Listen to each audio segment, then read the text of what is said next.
Bienvenue sur Exponentiel Podcast, ici Luc Dumont. Merci d'être là aujourd'hui. On va parler d'un sujet qui me fascine et je suis sûr qu'il va t'interpeller énormément. C'est un des concepts qui a eu le plus d'impact dans ma vie et aujourd'hui, je te le partage pour t'aider dans tes entreprises et dans tes projets. On parle de faire beaucoup de peu de choses. D'ailleurs, si tu es en YouTube podcast en ce moment, eh bien, n'hésite pas à commencer à bombarder le chat.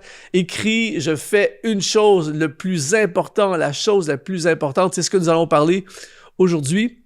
Je veux profiter de l'occasion, avant d'entrer dans le sujet, pour te dire que j'ai créé une chaîne WhatsApp sur laquelle, à tous les jours, je partage des mini masterclass, des enseignements, des mini formations, du contenu inspirant, plein de choses que j'ai découvert, tout ça. Alors, tu peux rejoindre notre chaîne WhatsApp en allant dans le premier lien qui apparaît sous cette vidéo. Si tu es en audio podcast, dans la description de ton podcast, je mets également le lien pour nous rejoindre dans cette chaîne WhatsApp. On vit vraiment quelque chose de fort. Je t'invite vraiment à nous rejoindre. Alors aujourd'hui, c'est un message pour les leaders, c'est un message pour les entrepreneurs, c'est un message pour tous ceux et celles qui sont impliqués dans le ministère. Je sais à quel point vous êtes sollicités, je sais à quel point c'est parfois difficile de savoir où mettre son énergie. On a l'impression d'être dans des tourbillons. J'ai vécu ça dans ma vie dans le passé. Et jusqu'au jour où j'ai découvert un principe que j'ai mis en application et qui a vraiment tout changé dans ma vie. Je ne retournerai pas en arrière à ce niveau-là. Tu n'as pas idée à quel point tellement je suis béni par ce principe qui est de faire beaucoup de peu de choses. L'apôtre Paul nous dit dans Philippiens au chapitre 3, versets 13 et 14, il dit « Je ne pense pas l'avoir saisi, mais je fais une chose. » Et j'ai toujours été interpellé par ce passage de Paul parce qu'on a l'impression que Paul a fait beaucoup de choses. En fait, l'apôtre Paul a accompli beaucoup, mais il a fait beaucoup dans peu de choses. Écris dans les commentaires déjà, tu peux commencer à écrire dans les commentaires. J'aime tellement lire les commentaires, je lis tous les commentaires d'ailleurs. Écris, je veux me focaliser, je dois me focaliser, je veux trouver la chose ou la bonne chose que je dois faire. Et quand on regarde à Paul, Paul, quand on y pense vraiment là, il a prêché la parole, ce qui lui a amené il prêchait, ce qui l'amenait à implanter des églises. Ensuite, il formait des gens en prêchant et en enseignant, il formait des gens pour prendre soin de ces églises. Et ensuite, il a écrit des lettres pour fortifier ces églises et former les gens dans les églises. C'est tout ce qu'il a fait, en fait, Paul. Et donc, il a fait beaucoup, mais dans très, très peu de choses. Et j'ai déjà été dans mon travail, dans mon ministère, tout ça, dans le passé. J'ai déjà eu des périodes, et peut-être que tu vis ça en ce moment alors que tu écoutes ce podcast, j'ai déjà eu des périodes où t'as l'impression même d'étouffer. Tellement tu te lèves le lundi matin, tu regardes l'agenda et tu te dis mais comment je vais faire pour passer au travers de cette semaine? Comment je vais faire pour passer au travers de cette journée? Tu as des sollicitations à gauche, à droite et ça, c'est les choses prévues. Mais tu sais comme moi qu'en plus des choses prévues, il arrive toujours des imprévus. Alors si tu as des imprévus au milieu d'un tourbillon déjà, tu as l'impression de plus t'en sortir et le pire sentiment, et peut-être que tu le vis en ce moment ou tu l'as déjà vécu, un des pires sentiments du moins, c'est d'être vidé, fatigué, l'impression d'avoir tout donné. Mais quand tu regardes, tu te dis, qu'est-ce que j'ai accompli finalement? Et c'est ce qui arrive aux personnes qui font peu de beaucoup de choses, et je dirais la majorité des gens autour de nous. Mais toi et moi, aujourd'hui, on veut être différents. On veut vivre pour la gloire de Dieu. On veut faire des choses impactante, on veut changer le monde, on veut bouleverser le monde, on veut gagner des âmes, on veut lancer des entreprises, on veut réaliser des choses. Alors, comment on peut le faire? Eh bien, c'est en faisant beaucoup dans peu de choses. Écris ceci dans les commentaires, on va vraiment saturer le YouTube. J'aime tellement ça quand tout le monde se met à bombarder, allume des flammes, tout ça, et c'est la phrase, on va la dire à plein, des centaines de personnes vont le dire dans les commentaires, faire beaucoup dans peu de choses et t'allumes 3 flammes. Faire beaucoup dans peu de choses et t'allumes des flammes et on va faire exploser l'algorithme de YouTube. Et en fait, je veux faire ça pour que tu puisses le retenir. Pour que quand on l'écrit dans le chat, eh bien, ça déclare, on le déclare, on le retient davantage. Alors, cette idée de faire beaucoup dans peu de choses, je vais te montrer maintenant comment l'appliquer dans ta vie. Premièrement, première étape, si ça t'intéresse de faire beaucoup dans peu de choses, eh bien, la première étape, c'est ce que j'appelle faire le deuil à vouloir faire plein de choses. Il y a des gens, selon ton type de personnalité, il y a des gens plus que d'autres qui aiment faire plein de choses. D'ailleurs, tu peux témoigner dans les commentaires, tu peux l'écrire si c'était le genre de personne. Est-ce que tu es le genre à faire plein de choses ou tu es plus le genre de personne qui fait peu de choses? Moi, personnellement, je suis du type où ce serait extrêmement facile de faire plein de choses. Pourquoi? Parce que j'ai toujours 1 million d'idées.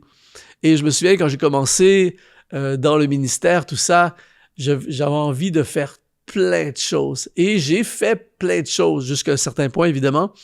Mais j'avais des idées, j'avais des choses pour mon église, j'avais des choses en dehors de l'église, j'avais des choses pour les jeunes, des choses dans la louange, des choses dans la musique, des choses, plein de choses. Et ce qui a fait en sorte que je me suis retrouvé, parfois j'étais sur plein de comités, j'étais sur plein de projets. Et là, quand tu commences toutes ces choses-là, ça peut être drôle, tu vois, mais quand le tourbillon t'attrape, quand ça commence à être sérieux, et là, tu as des demandes, tu as ceux qui t'appellent pour telle chose, tu as ceux qui t'écrivent pour une autre chose, tu as le problème que va générer une telle chose, tu as les demandes financières d'une autre chose, et là, tout arrive en même temps. Et moi, je connais quelqu'un comme ça qui me disait, très, très sage, il m'a dit, j'étais dans plein de choses, quand tout va bien, ça va. Mais quand ça se met à aller mal, et que ça se met à aller mal dans plusieurs choses, là, ça devient une catastrophe, et c'est ce qui lui est arrivé. Il était sur 1000 projets, j'exagère, mais il était sur plein de projets. Et à un moment donné, il a claqué, il s'est effondré. Un méga burn-out, et ça a été vraiment compliqué. Et gloire à Dieu parce qu'il s'en est sorti, mais ça a été extrêmement difficile. Et c'était connecté au fait qu'il faisait plusieurs choses. Et aujourd'hui, cette personne, elle est vraiment concentrée à faire beaucoup de peu de choses. C'est la solution. Alors, il faut faire le deuil. Comme Paul, il dit, je fais une chose. Évidemment, ça ne veut pas dire que tu fais juste une chose et tu fais rien d'autre autour de ça, mais tu es concentré. Tu fais le deuil. Tu dis, dans ma vie, je vais faire beaucoup, mais pas nécessairement dans beaucoup de choses. Et moi, je connais personne qui fait plein de choses.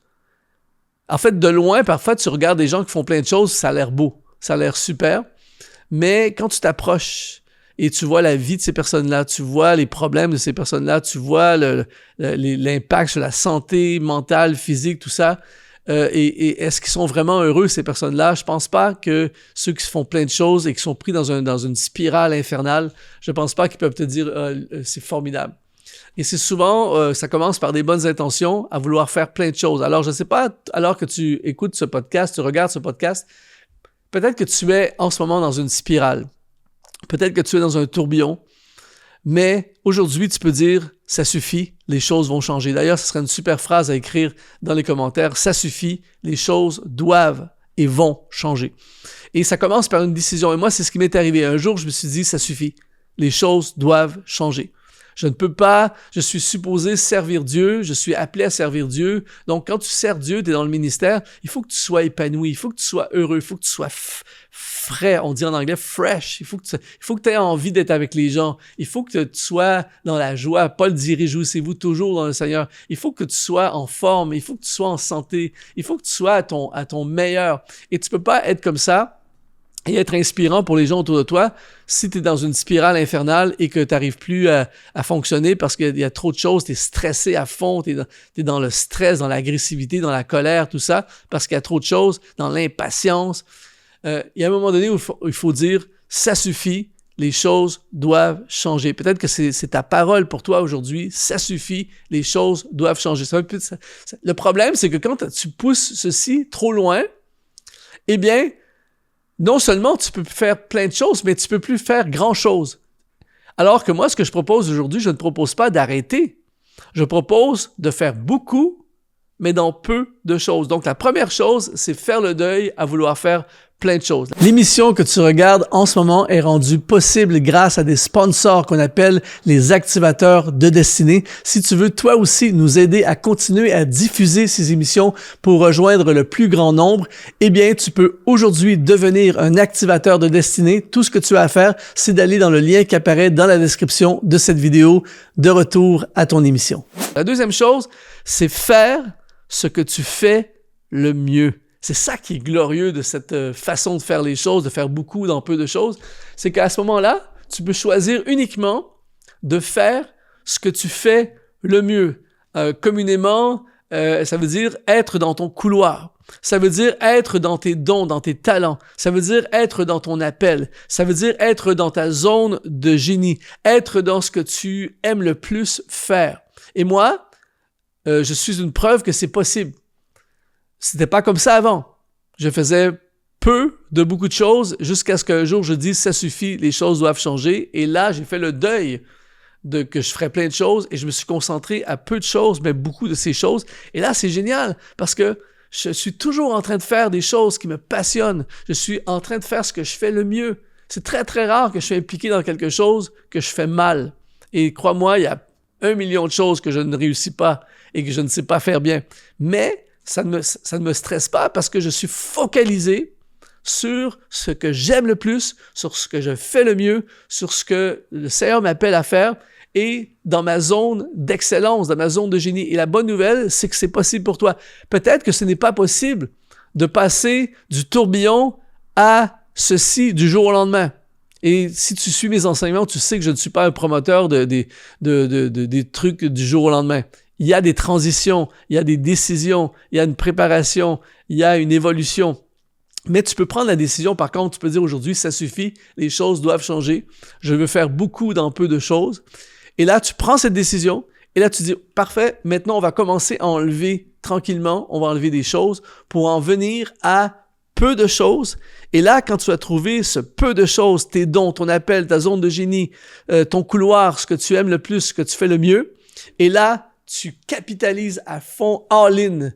Tu mets tout dans ce peu de choses et prépare-toi à voir des résultats comme tu n'as jamais eu dans ta vie. Je t'assure, ça donne vraiment des résultats. Troisième étape pour passer et devenir une personne qui fait beaucoup dans peu de choses, c'est faire ce qui porte le plus de fruits. J'ai testé, j'ai fait plein de choses. Et il y a des niveaux de fruits. C'est-à-dire qu'il y a des choses que tu fais que ça porte pas de fruits du tout. Ça, c'est facile, tu les élimines. Mais il y a des gens qui persévèrent dans des choses qui portent aucun fruit. Constamment, année après année, ils continuent. Il n'y a pas de fruits, mais on continue. Et ça tue de l'énergie. Ça te vole de l'énergie, ça te vole de la joie, ça te prend du temps, ça peut même vider ton compte bancaire. Et bon, dans notre vie, il y a des choses qui portent pas de fruits. Il y a des choses qui portent pas trop de fruits. Il y a des choses qui portent un peu de fruits. Il y a des choses qui portent moyennement des fruits. Et il y a des choses qui portent énormément de fruits. Ce que je te propose aujourd'hui, c'est de te concentrer sur les choses qui portent beaucoup et énormément de fruits. Et c'est ça, en fait, qui va faire en sorte que tu vas faire beaucoup, mais dans peu de choses. Imagine, tu choisis des choses dans lesquelles il y a des fruits et beaucoup de fruits et énormément de fruits et tu donnes beaucoup de ton temps, tu donnes beaucoup de ton énergie, tu passes énormément d'heures, tu investis ton argent, tu investis ce que tu as dans une petite zone, mais qui donne énormément de fruits. Mais évidemment, tu deviens un peu comme un trader spirituel. C'est-à-dire que les traders financiers, les traders dans la bourse, tout ça, ce qu'ils font, c'est qu'ils regardent les actions, par exemple, qui sont en ascension et ils investissent, ils retirent l'argent là, ils investissent là, ils cherchent constamment le truc qui marche le plus.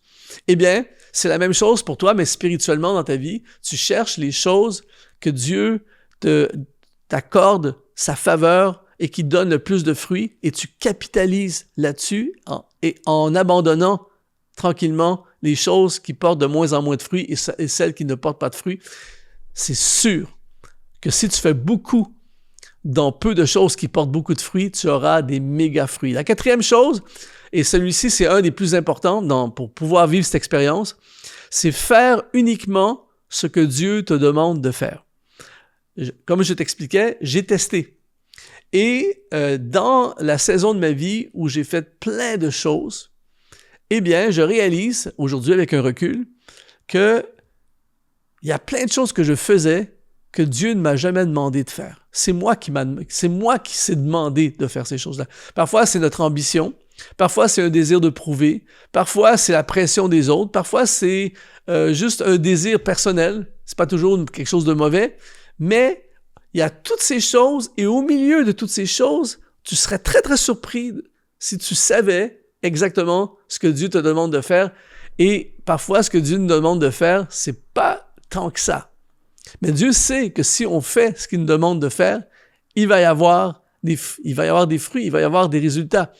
Mais le problème, c'est que, disons que tu as un pourcentage de ressources et d'énergie qui est dilué dans toutes sortes de choses, il te reste 10%, 5%, 15% d'énergie à consacrer à la chose que Dieu te demande de faire, et tout le reste est réparti dans des choses que Dieu t'a jamais demandé de faire. Alors, la clé pour faire beaucoup dans peu de choses, c'est de sonder le cœur de Dieu, c'est d'aller dans la prière, évidemment, le jeûne, la prière, la recherche de sa face, l'interrogation. T'interroges le Saint-Esprit constamment, comme l'apôtre Paul, « Que veux-tu que je fasse, Seigneur? » Et tu cherches à faire uniquement ce que Dieu te demande de faire. Et ce que Dieu te demande de faire, je t'assure, mon ami, c'est pas tant que ça.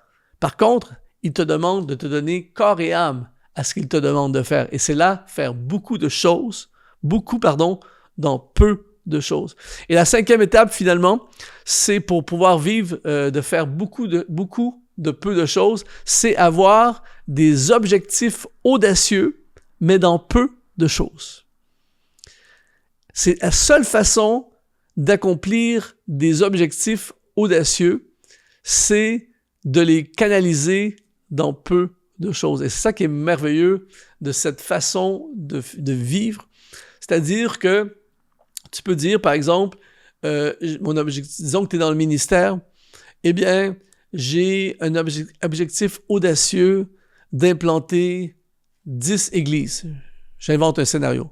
Je suis en ce moment en charge d'une église et je suis audacieux. Je veux croire pour 10, tu mets le chiffre que tu veux, mais 10, 20, 30 églises, 5 églises, peu importe le chiffre, c'est pas important le chiffre, c'est ce que ça représente pour toi.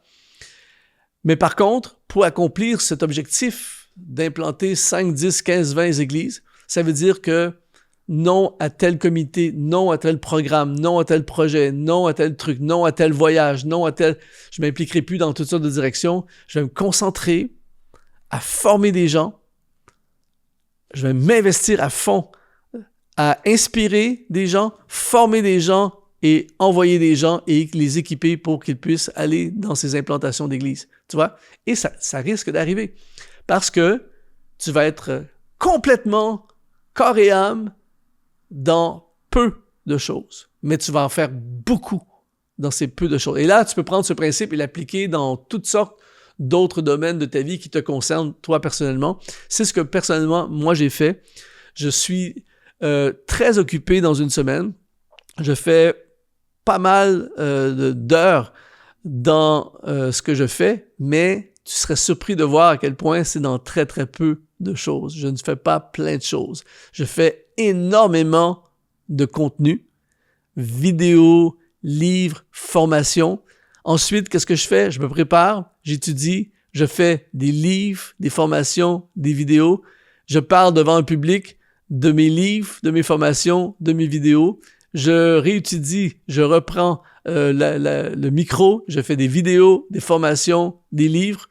Je parle devant la foule, je fais des livres, des formations, et ainsi de suite. En fait, je fais toujours la même chose, mais j'en fais énormément. Ça, c'est moi. Ça va être différent pour toi. On a tous des mandats différents. Mais je veux te défier aujourd'hui de prendre cette décision et surtout de le tester. Teste-le dans ta vie, dans la prochaine année. Fais énormément, mais de peu de choses. Si ça te parle, écris « Amen » dans les commentaires. Écris « Je ferai beaucoup de peu de choses ». Je t'invite à rejoindre ma chaîne WhatsApp.